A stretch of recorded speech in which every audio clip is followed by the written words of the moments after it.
taking a minute here, we're going to plant some bee balm. It is a companion plant for the roses we planted here for our archway. All right, we got our hole dug. We're just using the dirt that was here. It's really nice dirt. And just gonna backfill it back onto it.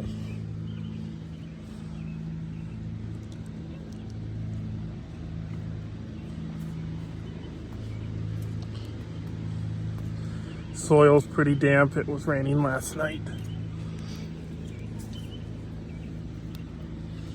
There we have it, our bee balm and our rose right there, both together. Next, on the other side of the arch, we're going to be planting some lavender. It is also a great companion for roses. It also says it attracts butterflies, which are also very beautiful. So, I'll show you here in a second. We're going to put it right here.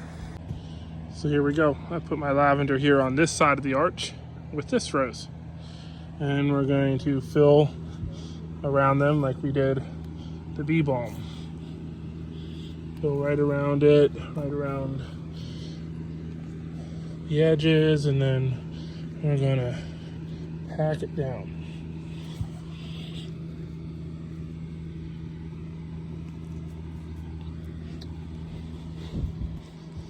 Don't cover up the stems. Do this. And there we go. We got our lavender along with our rose and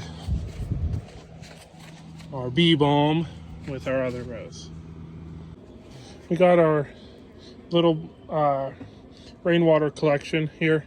Looks a little dirty, but it's just all plant stuff that's blown in. But we have it coming down into this 100-gallon stock tank.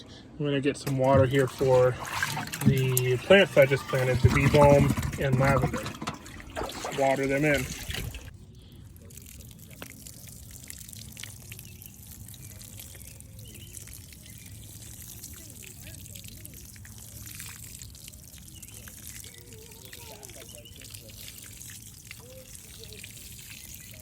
Daddy, can I water my strawberries? Not yet, honey. What? Daddy, tomorrow I'm going to